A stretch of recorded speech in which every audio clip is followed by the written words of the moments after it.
So good morning everyone. My name is Lalit Soni and I welcome you all in this live session by Drishti IAS. I hope you had a good weekend and I hope you are preparing well for your prelims and you are watching our target UPSC prelims 2024 series because that will be very fruitful while you will be writing your prelims. That will help you in many questions as well as the elimination of many options. Okay, so please keep a tap on that. Please watch the series. Okay, so in today's discussion we'll be discussing about Indian Express, and you know that we will also go through the weekend's newspaper. There were not many changes, but we'll go through some articles. Okay, so there was one important change that RBI's monetary policy committee, they have did not change the repo rate this time. So I hope you know what is repo rate, and we have already discussed that. And since they did not make any kind of change in the repo rate, I will not go into the particular article because that is the repetition of the same thing, that they are making sure that inflation go below 4% and then they will go for any kind of change in the policy. Okay, so they did not make any change in their policy stand in this file as well. So it has been many you can say iterations since when this our repo rate has not been changed. Okay, now coming to the other discussions that is related to right to life expanded. So basically there was this article in today's newspaper. Here you can see right against adverse effect of climate change, part of right to life. Okay, and right to life and equality. So this is what Supreme Court has said. Supreme Court in one particular case they were deciding, and in that particular case they have made this remark wherein they have said that right against the adverse effect of the climate change. Okay, so a person who is saying that I have a right to life with dignity, that dignity ensures that you have a good life. Okay, good life, good standard of living. So basically when you are going for the climate change and there are certain things which are impacting human life as well, so basically Supreme Court says that it is duty of government, it is right of a citizen to have a good life and against the adverse impact of the climate change. So we will talk about that particular article. Then second is related to the green hydrogen push. Recently, because of the climate change, because of the global warming, all these incidences, we are going towards clean fuel. Okay, so our target is to go for the clean energy, clean fuel. So basically one of them is your hydrogen fuel cell. Okay, so we will talk about that in detail because that was given in the explained section. So we will go through that. Then again there is this article that is invasive cheetal in Andaman and Nicobar. So when we are talking about invasive species, there is particular definition attached to it, and these invasive species are kind of, you can say, a favorite part of UPSC. They keep asking it, like in 2-3 years they will ask one question related to that. Then rare solar eclipse. Okay, so recently we have witnessed this particular eclipse, though it was not visible in India's territory, or you can say our side of the territory, but the thing is there was this solar eclipse, and which is kind of rare because it happens in once in like 400 years or something. So we will talk about that, how it happens. We will not go into details of it because why it is happening after 400 years, that is not necessary for that. We will go through the types of what are the types of the eclipse, etc. Then Satpura bridge. So this particular bridge has been in news. We will talk about that. This bridge, by the name we will see that it will something related to current affairs, but again no doubt it is in the current affairs, but the thing is it is a bridge belonging to Tughlaq era. Okay, so we will talk about this bridge as well. Then around the world we will take 1 or 2 articles. Then your practice question, this we have already discussed. This is today's front page. Now coming to the practice question which was given to you in the last lecture. Who is responsible for enforcing the model code of conduct during elections? This was very simple question. Answer is in front of you, that is Election Commission of India. We have discussed model code of conduct many times, so I will not go into detailed discussion of it. But the thing is, please remember that when we are talking about this model code of conduct, it is not a statutory you can say enforcement, etc. It is Election Commission of India derives its power through the virtue of Article 324. Okay, in that regard they have come up with this model code of conduct, and Election Commission of India has certain power, or you can say certain actions. They can penalize these political parties if they are going against this particular conduct. Okay, so now let's move further and start with the first article of the day, that is related to your India urgently needs to shift towards solar power, says CGI led bench. Now right against adverse effect of climate change, part of right to life equality, says the Supreme Court. State owes a duty of care to citizens right to a healthy, clean environment, part of this duty. That is what court is saying. So basically what they are saying is that right to life under Article 21, you know that we have a right to life, okay, and personal liberty, okay. Now when we are talking about this right to life, it is not just, you know, related to your life and that, or you can say state cannot take away your life, but the thing is when we are talking about this life, that life is basically life with dignity or a dignified life, okay. When we are talking about dignity, that means that a person should not crave for the bare minimums, okay. There should be certain things which are readily available for the person, like that is, you can say, good health, good education. So that is why you can say that right to education is also a fundamental right. Now right to health, right to clean, you can say water, clean air, these are all part of your right to life, okay. Now Supreme Court in this particular observation has said that Supreme Court has expanded the scope of Article 14 and Article 21. Now they have talked about Article 14. This is something, you know, that is related to your equality. Then they have talked about Article 21, that is related to right to life, okay. Then it said that it is right to life includes the right against the adverse impact of the climate change, okay. Now Article 48A of the Constitution provides that the state shall endeavor to protect and improve the environment and to safeguard the forest and the wildlife of the country, okay. Clause G to Article 51A stipulates that it shall be the duty of every citizen of India to protect, improve the natural environment, including the forest, lake, river, wildlife, and to have a compassion for living creatures, okay. So now what they are talking about here is Article 48A. So you know that Article 48A is basically part of your DPSPs, okay, that is related to your environment. Government has certain you can say obligation, or you can say certain direction which are given by the Constitution to the government, that state should endeavor towards the protection of environment.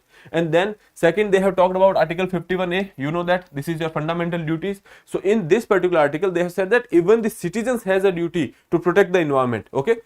Now when we are talking about these articles, like that is DPSP, that is not enforceable, which is known to us, okay.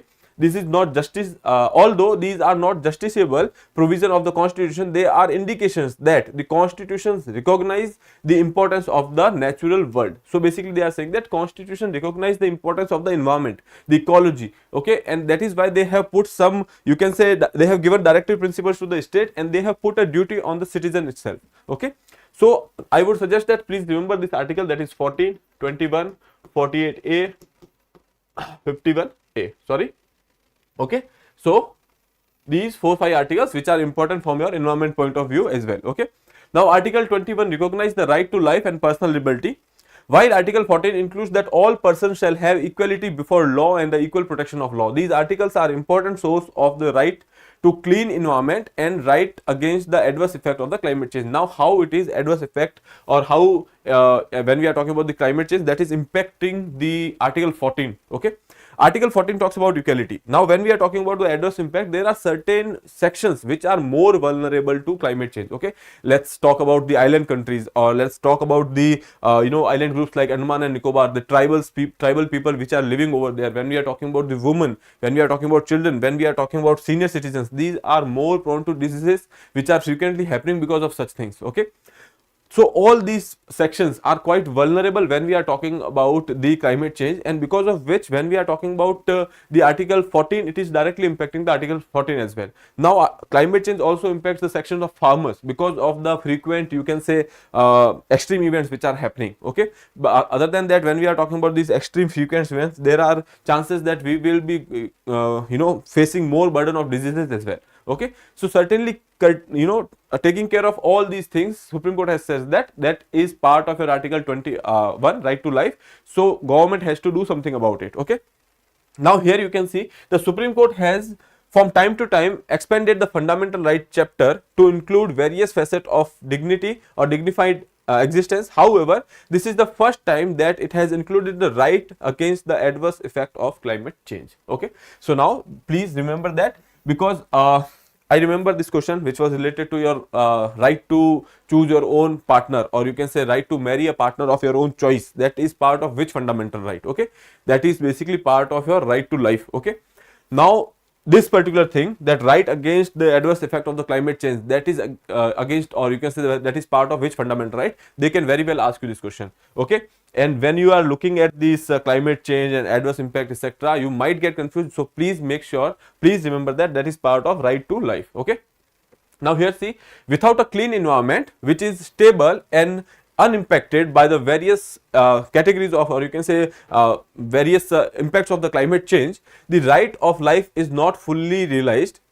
The right to health, which is part of right to life under Article 21, that is also an important provision for you to consider, that is right to health is also part of your right to life. Okay, then is impacted due to the factors such as air pollution, shift in the vector borne diseases, rising temperature, drought, shortage in the food supply, and the due to crop failures and storms and flooding. Okay, so when we are talking about these storms and floodings etc., these are impacting the people who are living on the coastline. When we are talking about this shortage of food, there there is this poor section of the society which is dependent on the PDS systems or supply of the food by the government. Okay, if because of this climate change, if there is a supply which has been hindered by the climate change, then that will impact that poor society or the poor section of the people. So ultimately that is why this Article 21 and Article 14 is being hindered because of this, and Supreme Court has said that right against the adverse impact of the climate change is basically a fundamental right under Article 21. Okay, so I hope this is clear.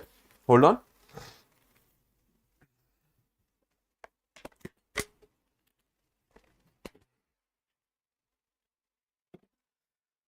Okay, repeat, I don't know which part you are talking about, but crux of the article is that the thing is Article 21 and Article 14 is being hindered because of the climate change. Supreme Court recognized that because there are various sections of the society which are impacted by the climate change, and that is why Article 14 is being impacted. Then when we are talking about Article 21, when we are talking about right to life, that right to life means that right to life with dignity. Okay, dignified life means you are in a good shape, you are having a good health, you are having good water, air, etc. So when we are talking about climate change, that is impacting all these things. So ultimately right to life or right to dignified life include that if there is any adverse impact of the climate change, then there should be a right against that as well. Okay, so that is why Supreme Court has said that right against the adverse impact is basically a fundamental right under Article 21. Other than that, there is right which are related to your right to life, the right to good health, right to let's say choose your own partner. These are also part of Article 21. Okay, so I hope this is clear. Now let's move further. Second article of the day, that is related to your Maharashtra Commission finding in state affidavit before Bombay High Court. And you know that there was this particular you can say 10% quota which was given to Maratha community. Okay, so this particular quota was given to Maratha community in addition to the OBC quota. Okay, so that OBC quota is not impacted. Now the problem was that ultimately this was actually going above the 50% ceiling which was put by the Indira Sahani case. Now Indira Sahani case is clearly saying that the amount of reservation or the percentage of reservation should not go beyond 50% other than the you can say some exceptional conditions, like, and for that exceptional condition you have to provide quantifiable data that particular you can say that particular community is underrepresented, and then there should be a data to support that underrepresentation should be because of the social and educational issues. Okay, now here panel sets stage for the Maratha quota. Now there is this particular panel, or you can say there was this particular commission or committee which was set up by the court, state, Maharashtra state, and they have come up with their own report. Okay, so this was under Sunil B. Sukhre. So you can say that this was Sukhre committee or Sukhre commission. So basically this is your you can say that this is your state backward classes commission which is there is a provision for that such commissions. So they have come up with a report, and that report is saying certain things that which are basically justifying that Maratha community is facing some kind of you can say underrepresentation, and that is because of the social and educational backwardness. Okay, here you can see underlying the inadequate representation of Maratha in all public service sector and how the community has been completely out of the mainstream. The Maratha State Backward Commission MSBCC led by the retired Justice Sunil B. Sukhre, has found alarming rise in the girl-child marriage within the community from 0.32% to 13.7% in the last 6 years. Okay, so from 0.32% to 13.7%, that is a huge increase in last 6 years. So that is one thing. Other than that, they have also found that 43.76% of the Maratha women are involved in manual labor for livelihood. Okay, then representation of the Maratha in the government service has declined from 14.63% in 2018 to 9%. So they are basically saying that the representation is declining. Then when we are talking about the child marriage, that is increasing. Women which are going for the, you can say, manual labor for the livelihood, they are also increasing. Other than that, there is certain other things like decreasing representation in the government services, that is there, increase in the number of BPL households and landlessness. Then living conditions are worsening, caste related inferiorities, occupational stigma is there, rising superstitious practices, increase in the farmer suicide, girl child marriage rates, etc. So these are certain things, these are certain indicators when we are talking about the reservation, or when we say that there should be a quantifiable data. How will you decide what kind of data they are talking about? So basically these are the certain kind of data which says that this particular community is out of the mainstream, or which says that these are underrepresented. There is certain issues which are related to poverty, employment, okay, child marriage, etc. So these are certain indicators on which this report was given, and report is in favor of Maratha, or you can say this reservation which was given by the state government. Now the content of the MSBCC, or you can say this particular report, form part of the affidavit filed by the state. So actually this particular decision was challenged in the state, or you can say judiciary, and government has filed an affidavit saying that these are the reason, on the basis of these data we have given this particular you can say reservation. Okay, so obviously when I told you that if you are keeping this particular ceiling of 50%, then there should be a quantifiable data, and government is putting this affidavit as a quantifiable data because this is the report of a state commission. Okay, now there is this 2-3 other you can say commissions which were there, that is Rane commission or Rane committee. Okay, that says that in 2014 36.26% farmers died by the suicide. Okay, so that is one thing belonging to Maratha community. So 36.26% people, or you can say farmers belonging from this particular Maratha community, they have gone for the suicide because of the conditions or because of the lack of finances. Okay, then second was this Gaikwad commission. This Gaikwad commission has same thing, but the percentage they have increased to nearly 80.28%. Okay, then the recent committee, that is Sukhre committee or Sukhre commission. This Sukhre commission has that number is gone to the 94%. Okay, more than 94%. So basically they are saying that the farmers, Maratha farmers, are basically in stress. Okay, so that is one indicator they have used, that another indication which they have used. Now your job is to remember these three, you can say, commissions. Okay, there are chances they might ask you. Rane commission, I'm not sure, but the thing is Gaikwad commission is the commission on the basis of which whose recommendations earlier also such demands were there. Okay, and Maharashtra government has gone for such reservation earlier as well, but that was struck down by the court, I can say. Okay, now next article, that is related to your hydrogen green hydrogen push. Okay, now looking at this, here you can see what is green hydrogen. First thing, that is the first question, and what kind of push government is doing, or what kind of push government is giving for the green hydrogen. When we are talking about hydrogen, there are different color coding has been given: gray hydrogen, green hydrogen, blue hydrogen, brown hydrogen. Okay, so we will see what these 4-5 type of hydrogens are, but basically all these things are related to the emission. Okay, these are all things are related to the emission of CO2. Other than that, they are related to the kind of fuel they are using, the kind of fuel they are using for the generation of electricity or other things. Okay, so when we are talking about green hydrogen, here you can say the green hydrogen is a type of hydrogen produced through a process called electrolysis by using renewable energy sources like wind or solar power, etc. So what they are doing is they are using this particular energy source and they are generating hydrogen by electrolysis. What is electrolysis? Electrolysis is basically using electricity if you are trying to break a molecule. Okay, so when we are talking about hydrogen, they are trying to produce it by, or you can say, breaking down of certain things. Okay, now that is one thing. Second thing is, it involves splitting H2O molecules. As I told you, there will be a molecule and they will try to break it. Okay, so what they are doing is they split H2O into constituent elements, that is hydrogen and oxygen. You know that H2 plus O2 equals to your H2O. Okay, you don't have to go for the balancing of the equation, etc. That is part of chemistry, but know that there is hydrogen and there is oxygen, and then they will basically form a H2O molecule. Now when we are talking about this particular article over here, now we can see that whenever there is a requirement of energy, okay, when we are talking about the recent fuel cells, okay, what they are doing is they are using hydrogen, H2.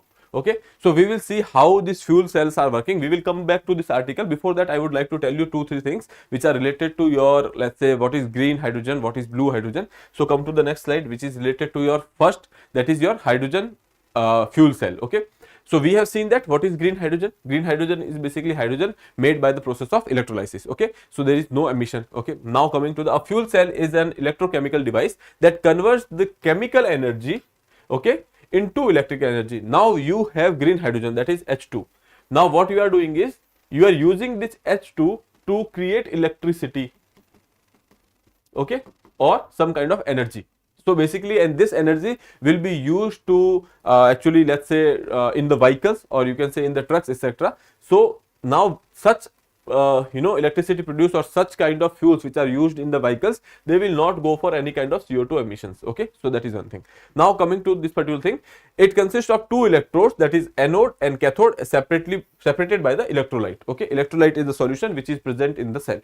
Now they are green, they use green hydrogen as the fuel to derive electrochemical processes that produce electricity with water and heat as the byproduct. Okay, we will see how they produce electricity and what are the byproducts. Okay, but the thing is, they are using this green hydrogen as a input, or you can say as a fuel. Okay, now look at it.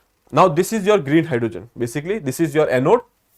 On anode, we have this fuel, that is green hydrogen. Okay, now you know that hydrogen has 2 hydrogen atoms. Okay, basically when they will be converting into H plus, they will lose 1 electron each. Okay, now so what is happening is that at anode they will enter, they will be here, and then they will be converting into H plus ions over here, and these electrons will be free. Okay, these 2 electrons will be free. Okay, similarly there are many hydrogen atoms, so there are many electrons. Okay, now electrons, you know that they are flowing from the anode to cathode. Now we have anode here, so from anode to cathode they will flow. This cathode is of your basically oxygen over here, okay, or air basically. Okay, now here you will see that now electrons will move from anode to cathode. In the meanwhile, this electric current is nothing but the movement of electron from one part of the anode to cathode. So basically you can say that there is electrical current which is being generated over here. Now this current will be used in your vehicles,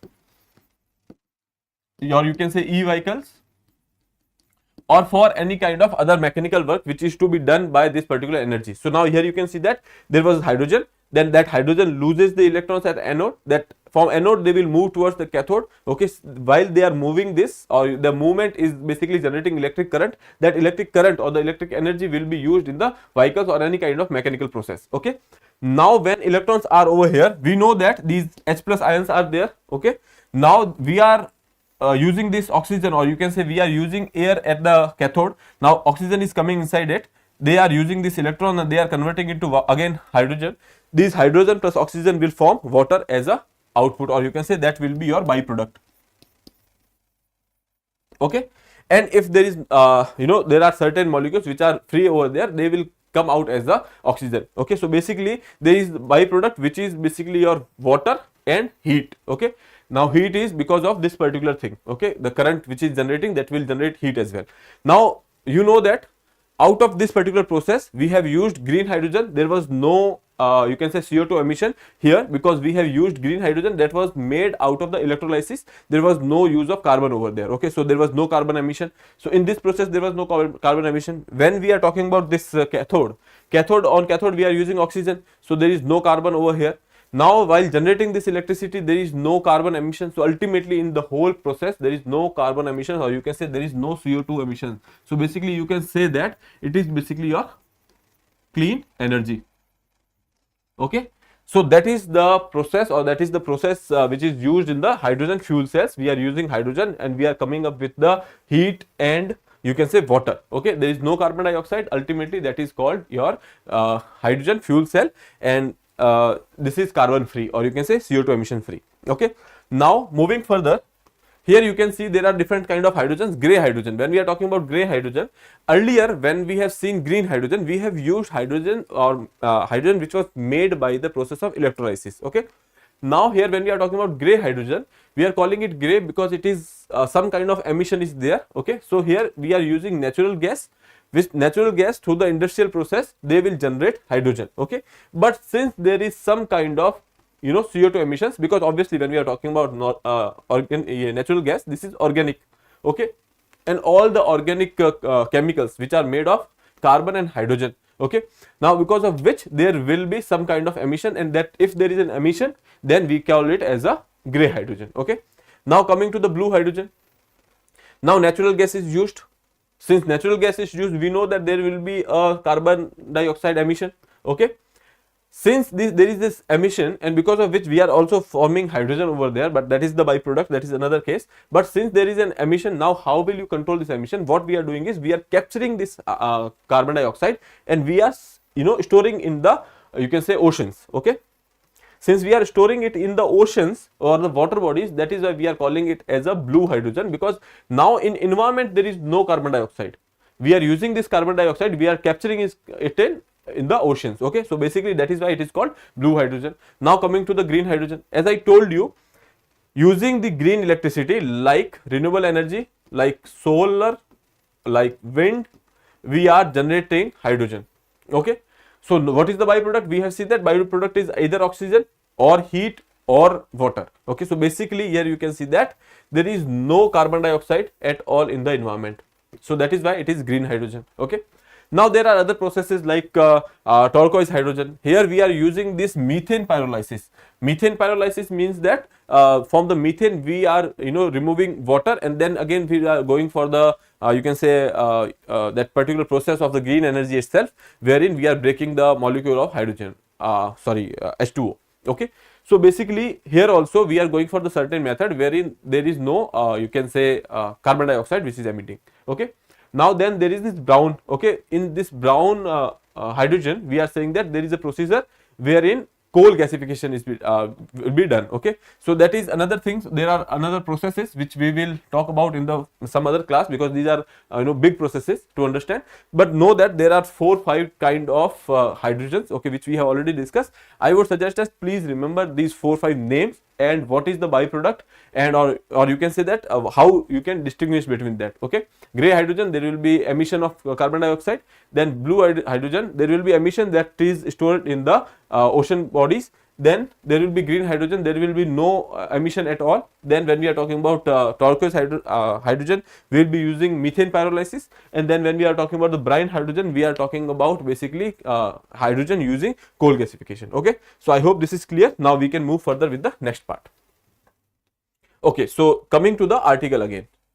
Okay, so here they are saying that government has come up with the schemes wherein they are going for the use of these hydrogen fuel cells, or they are using these hydrogen fuel cells in the vehicles. Okay, now we have discussed what is green and gray hydrogen, which I don't have to go again. Here you can see there is a definition which is given.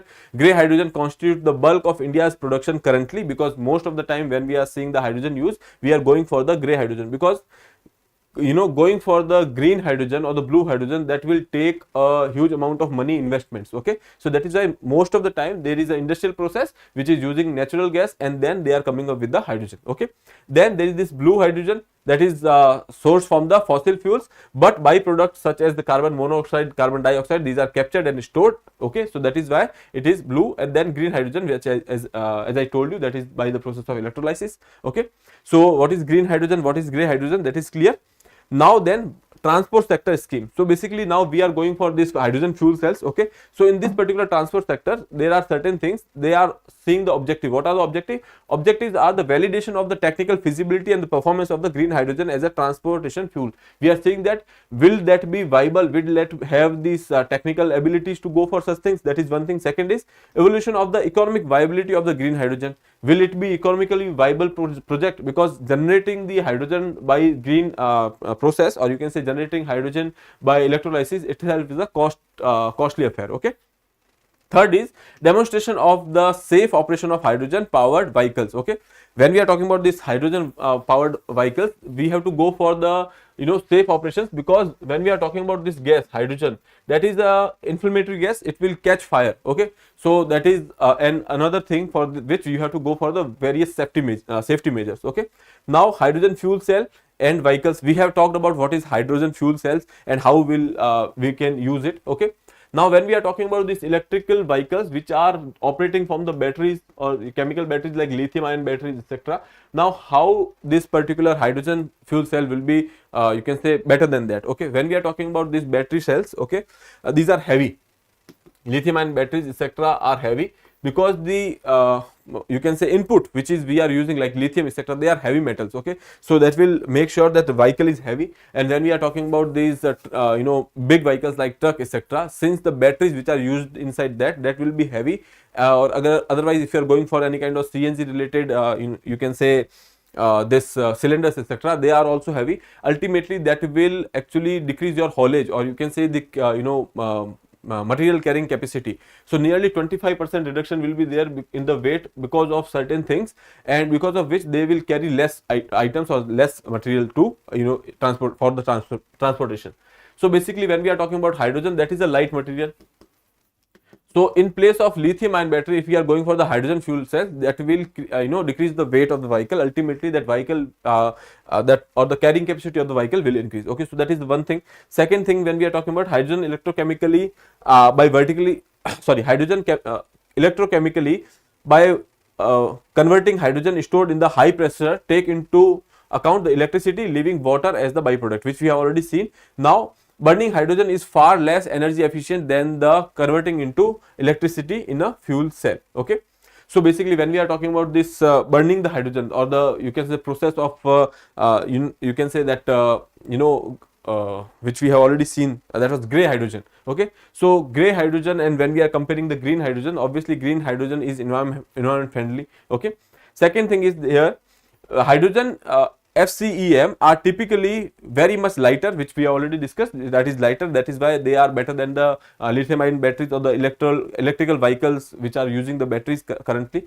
Then viable alternative to EV batteries technology. Okay, because for the heavy duty trucks, that will reduce the weight, that is why that is viable. Okay, now here you can say FCEV can carry freight amount similar to the diesel trucks, or you can say that will increase the hauling capacity by 25%, which we have already discussed. Now number of challenges, as I told you, there is a high cost. Okay, there is a cost, or you can say there is an investment when we are talking about this green hydrogen generation. Okay, so that is one thing. Second thing is fuel cost is there, supporting the other infrastructure, the side infrastructure which we have to create for the hydrogen fuel cell, that is also costly. Then supply complications and the other external markets. When we have generated this particular energy, now how will you supply it? Okay, when we are talking about this natural gas, CNG, etc., we are using cylinders. Okay, now these cylinders are also basically designed for a pressure which is there in the CNG and the NGs. Okay, but when we are talking about hydrogen, this is a high pressure gas.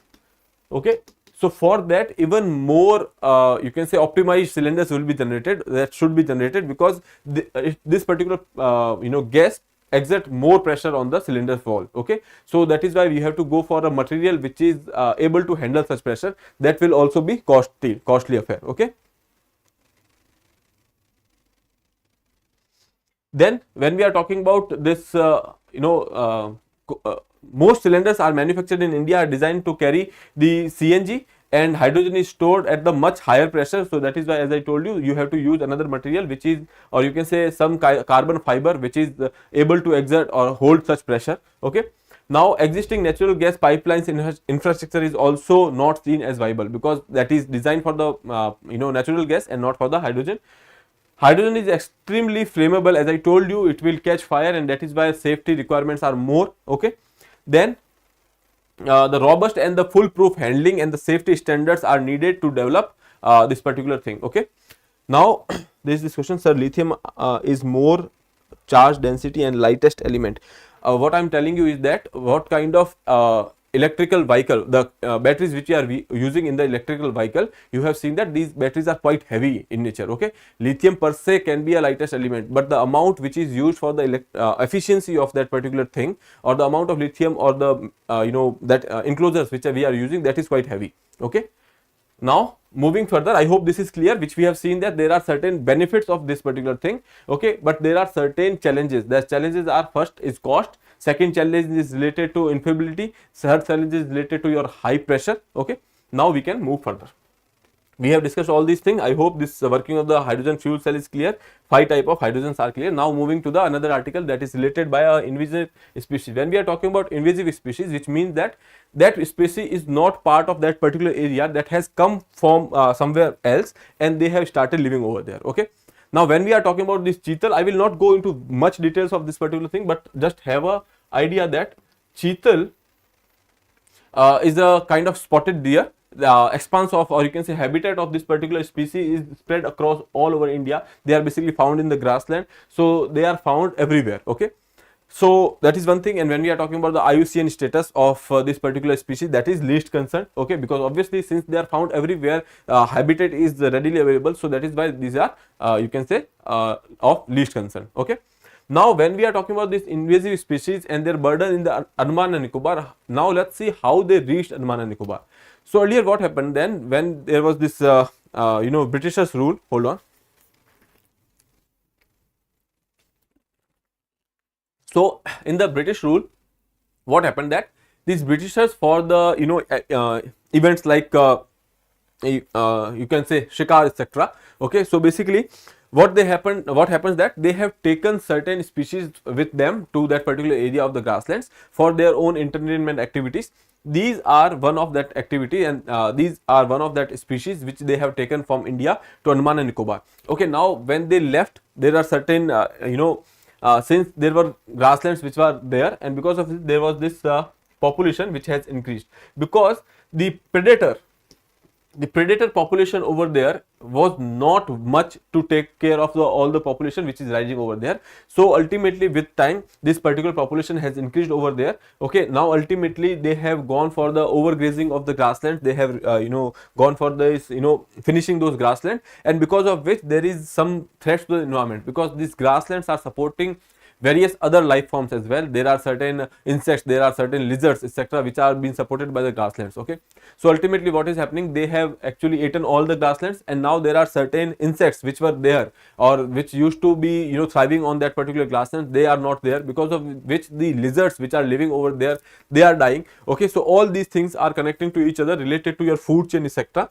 So now these cheetals are posing a threat to Andaman and Nicobar. Okay, so now let's see. Introduced to the Andaman and Nicobar island for the game hunting in the early 90s by the Britishers, a herbivore that multiplied unchecked for years in the absence of the large predators has become an expensive and invasive problem. Okay, what we are saying that it is an expensive problem, because since grasslands are over, okay, they are overgrazed, and because of which, to make sure that these cheetals are not dying over there, state government, or you can say union territories administration, they are basically spending money on them to make sure they survive in that particular area. So that is why that has been an you can say expensive endeavor.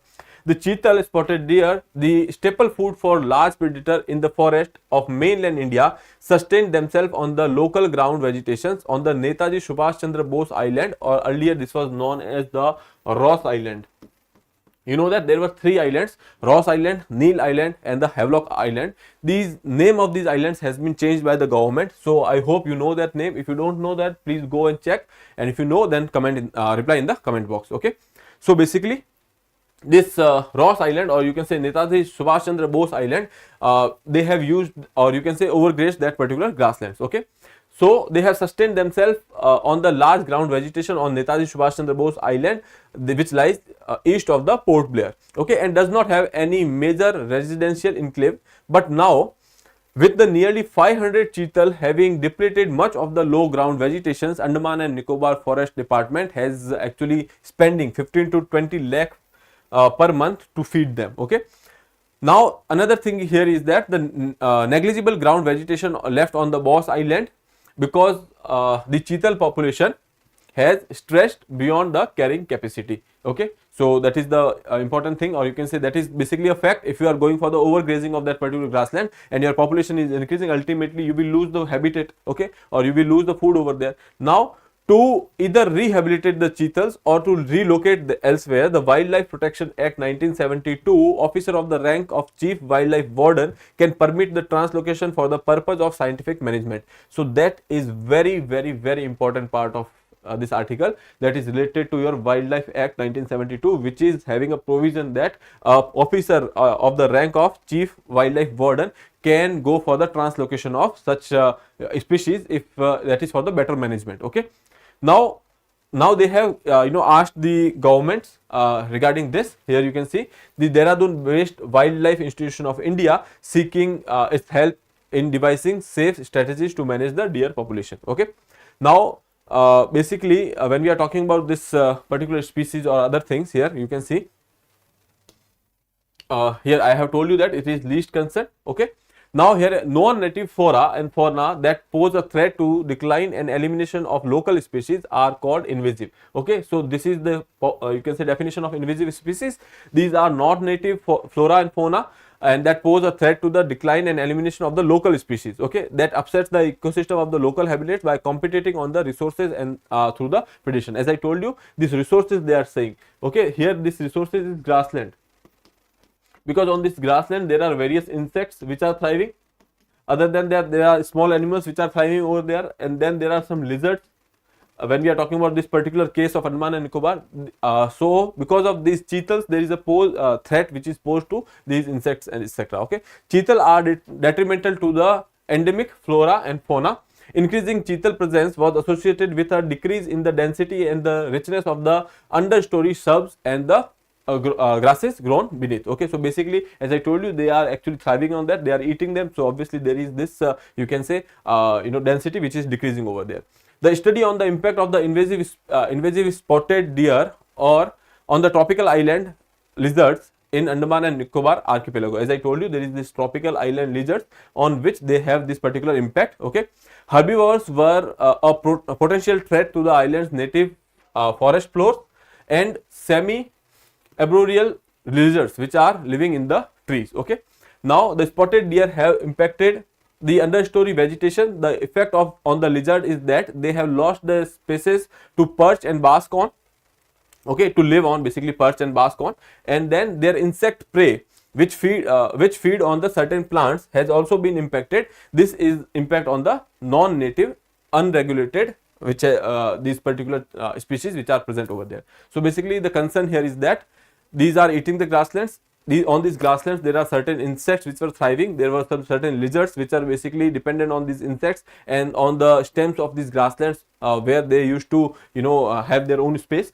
But because of these particular cheetals, that grasses had lost, ultimately that is impacting the local ecosystem. Okay, now government is considering managing their population or to go for the translocation. Okay, now Wildlife Protection Act of 1972 provides for translocation by an officer, or you can say on the order of the officer of the rank of Chief Wildlife Warden. Okay, now this species cheetal or Indian spotted deer, that is lead concern. You can remember this particular thing. Now let's move to the another article that is related to your solar eclipses. Okay, hold on.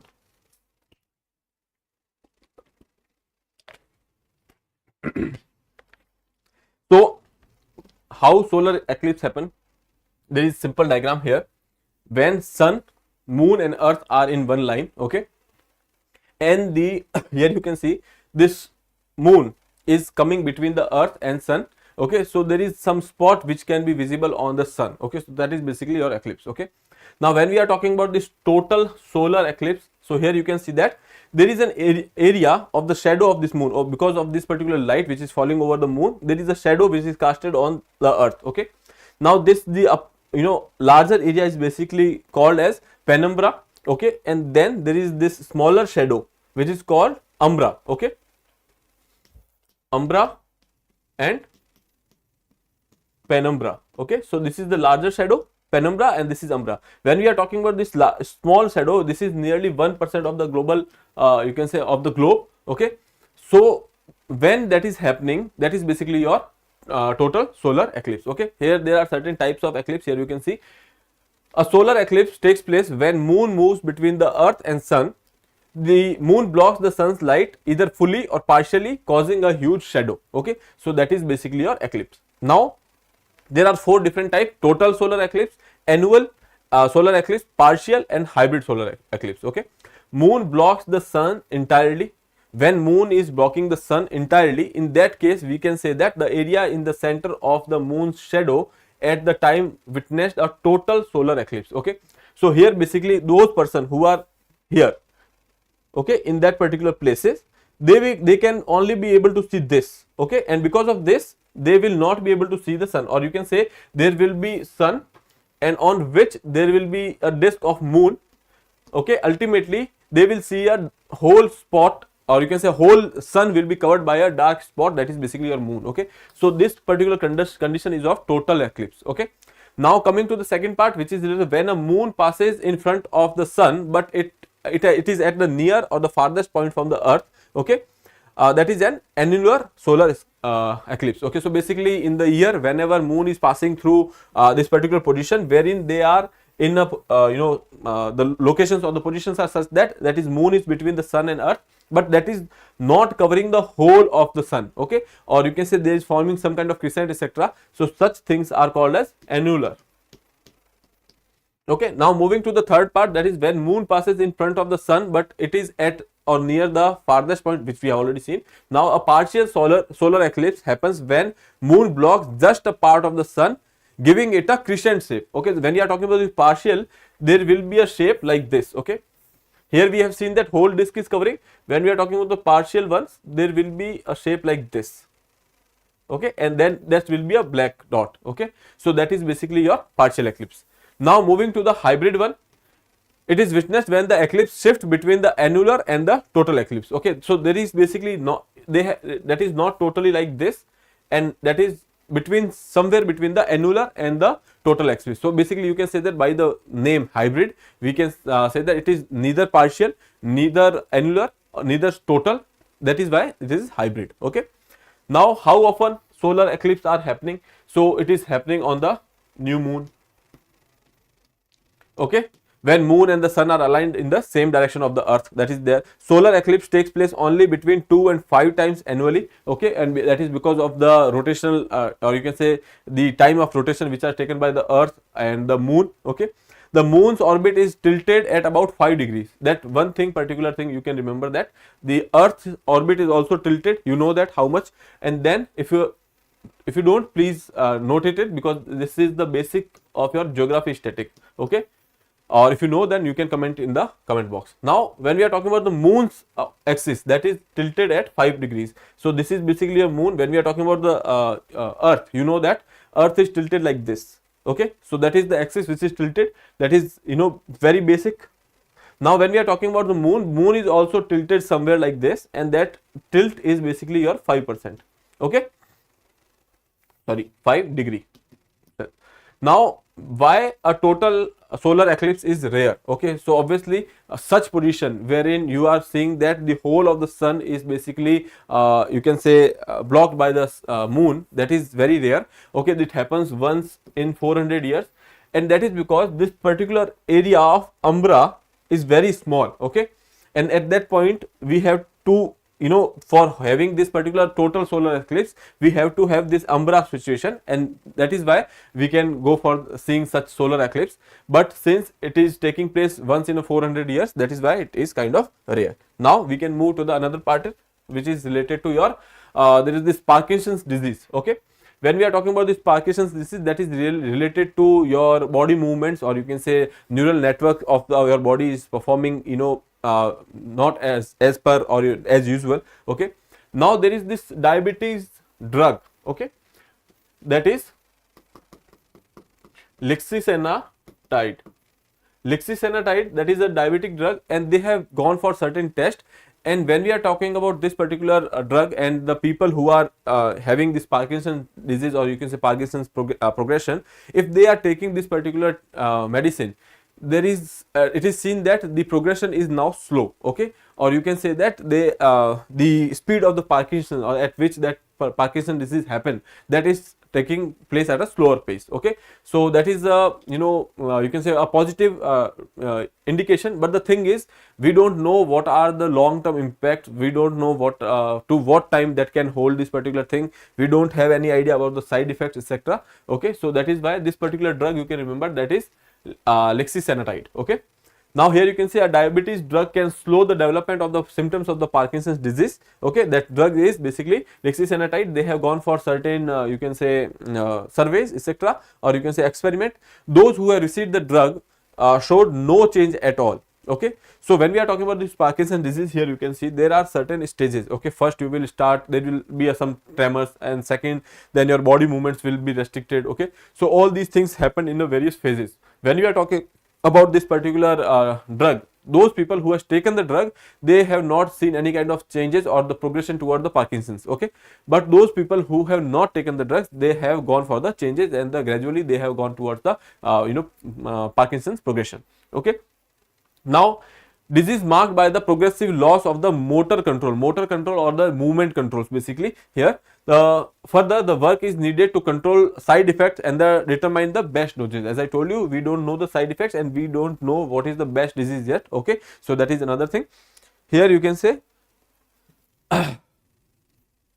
it is still unclear whether the drug remain effective for longer period of time. Exactly how it might work protect against the Parkinson, that is not all at all clear. There are certain speculations which are people are saying that since this particular drug having this anti-inflammatory properties, and that is why this is basically working over here, that might prevent the steady loss of the dopamine producing neuron that drives the disease development. Okay, so basically in this particular disease, what happens is that the dopamine, the substance which makes you happy, etc., this particular substance is basically depleting. Okay, now here you can see Parkinson's disease, there are certain you can say symptoms. Here you can see, okay, vocal symptoms are there, then there will be rigidity and the postural instability, tremors will be there, walking will be difficult, or there will be gait difficulties, and dystonia. Okay, these repetitive muscle movements that makes body part twist. Okay, so that will happen. Other than that, there is this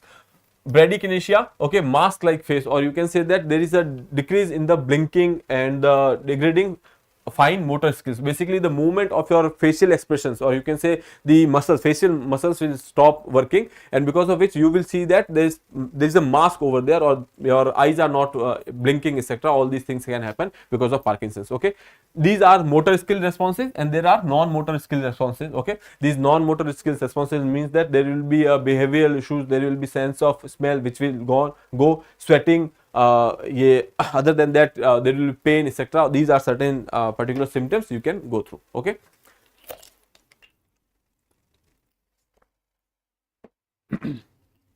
so basically that is why it was in news, this Parkinson's disease or Parkinson's progression. So please make a note of that. Now we can move further. From your art and culture, there is this particular thing, or you can say a dam, which has been in news. That dam was built by Muhammad bin Tughlaq. Okay, you know that person was famous for the irrigation, etc. So that is one thing, that indication that he has made this particular you can say dam. When we are talking about this dam, that is somewhere in the Delhi area, Mehroli area, and then here you can see there is this village, that is Khikri village is there, and in the vicinity of that particular village there is this particular dam. It is in Delhi, somewhere around Delhi. Okay, now this dam is called Satpura. Why Satpura? Because you can see such arches. Okay, so there are such 7 arches which are being made over there. That is why such Satpura. Okay, 7 arches.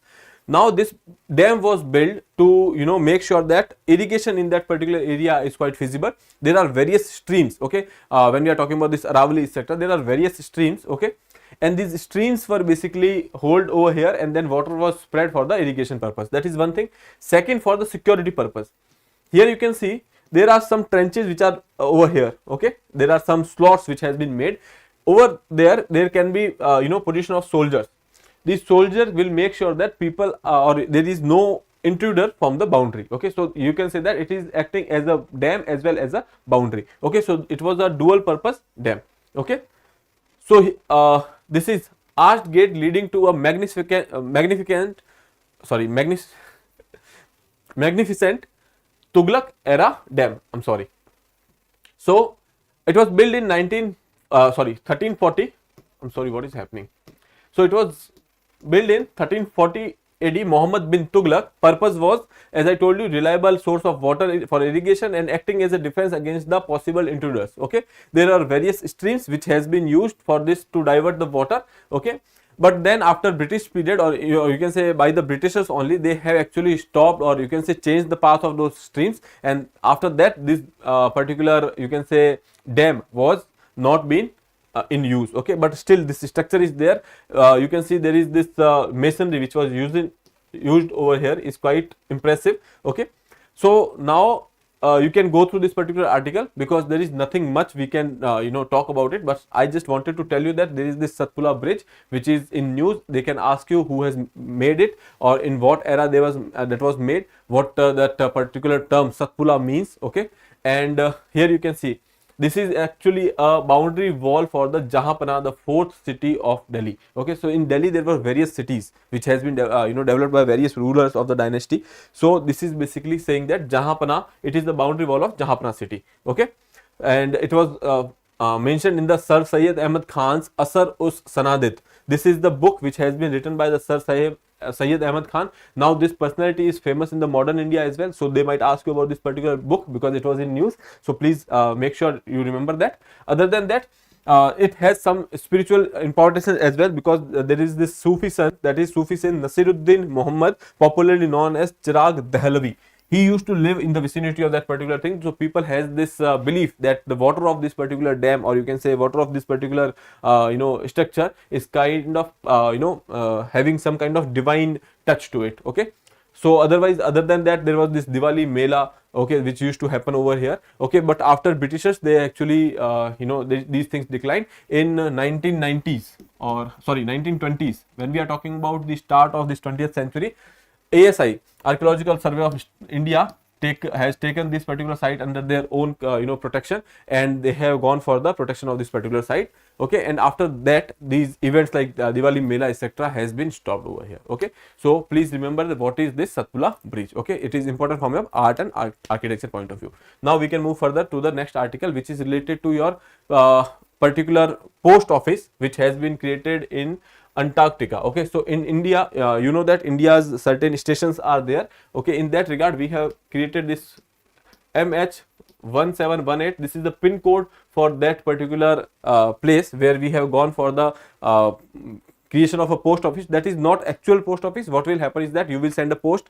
then whenever there will be a, you can say, some activity over there, or people will be sent over there, they will go over there, they will stamp it as cancelled, and they will send it back to you, okay. So basically it is kind of an you can say souvenir, you can say, that your post has been to that particular area and then came back, okay. So it is called cancelled post from the Maitri North Goa research base, okay. So basically we will talk about this research base. So basically government has gone for this particular post office, okay. In 1984, shortly after India's first foray in Antarctica, it is the first post office on icy continent was set up by the Dakshin Gangotri at Dakshin Gangotri. But then this particular station, that is Dakshin Gangotri, which was actually you know, sinked in the water over there, on the ice, and after that we have gone for another such you know, station over there. 10,000 letters and mail has been posted and cancelled over there, okay. Now it is unique experiment for India's postal fraternity. Dakshin Gangotri submerged in ice in 1988-89, and it was decommissioned. And in January 26, 1990, a post office branch was set at the India's Maitri Maitri Research Station at Antarctica. That is another research station over there. Okay. So pin code is MH1718, with the Department of Post opening a second branch of post office at Bharti Research Station in Antarctica. India's two research bases are there, that is Maitri and Bharti. Earlier this was Dakshin Gangotri. We will see the location of it, that are located at the 3000 kilometers apart from each other, and both are branches. Both branches are part of Goa Postal Division. Okay, so basically this post office which we are actually which we have created over there, that is part of Goa Postal Division. Okay. Now when we are talking about this Antarctica, so this post was sent to the Antarctica, to the Nation Center of the Polar and the Ocean Research, nodal agency for the India polar expeditions in Goa. When a scientific expeditions will go to the continent leaves from the NCPOR, a researcher is usually tasked with carrying the consignment of the letters. At the research base, the letters are cancelled and brought back and returned to the people via post. So basically, as I told you, what will happen whenever there will be this expedition which will go over there, so they will collect this letters from the NCPOR Goa, and then they will go over there, they will cancel it, they will bring it back, they will send it back to you. Okay, so that is just a souvenir that your letter has been to the Maitri and Bharti. Okay, now Antarctica is governed by the Atlantic Treaty, okay, which put aside territorial claim by any country and prohibited military activities or nuclear testing on this particular continent. The continent can only be used for the scientific exploration. Typically, an Indian post office can only be in our own judicial territories, okay, or you can say our own Indian territory. Okay, but this is an unique opportunity wherein we are having this setup in the foreign land as well. Okay, now I hope this is clear, because that is very basic and specific. They can ask about this because this is a unique experiment. Okay, so please remember that there is a post office on the foreign land, that is MH1718, which has been created in Antarctica at our centers, that is Maitri and Bharti. Okay, now here you can see these are the locations of the Maitri and Bharti. Okay, so when we are talking about this Dakshin Gangotri, that has decommissioned because it was submerged in the ice in it was earlier sent at 1984 but decommissioned in 88-89. Okay, then Maitri and Bharti, which are still working over there in Antarctica. Okay, I hope this is clear. Please remember this Ross Sea and Weddell Sea, because that is important. Okay, now moving further, related to your around the world, there was this particular article which is related to your Gaza and Israel issue. So basically they are saying that they are going to be part of this peace process which has been initiated by Egypt over there. But again the PM or you can say Mr. Netanyahu is saying that they are still preparing for the another exercise in the Gaza area to eliminate Hamas. Okay, they are saying that they will not agree anything less than the release of hostages. So that is one thing. Other than that, they are prepared to handle any scenario with Iran, says Israeli defense minister. So recently there have been a strike in Iran, and Iran is saying that that is done by the Israeli authorities, and Israel has not accepted that they have done it. Okay, but again then Iran is saying that they will go for any kind of some kind of reciprocatory action on the Israel, and Israel said that we are ready for that. Okay, so that is another thing you can say that will increase, or you can say enhance the war situations which are going in the Middle East. Okay, now moving further, the next part is related to your US regional allies to stage military drill in the South China Sea. So basically USA, Australia, Japan and Philippines, they are going for exercise in the South China Sea for the free navigation in that particular area. China is having problem with that because obviously in South China Sea, China says that the whole area is under their own sovereignty. So that is one problem which we can face in the that is a problem which is contemporary in nature, which has been there for a long time. And in this particular exercise, the USA and the other allies has said that they are in the support of 2016's judgment or international court judgment by UN clause has given a judgment in favor of Philippines, saying that the particular Spratly Islands are under the Philippines authority, but China is not has not accepted that particular judgment. But the thing is, the other allies like USA, Australia, Japan, they are saying that that particular judgment was binding in nature. Okay, now China says that they are also going for the patrolling in that particular area against or you can say as a response to the US drill. Okay, so that is something which we are supposed to talk about.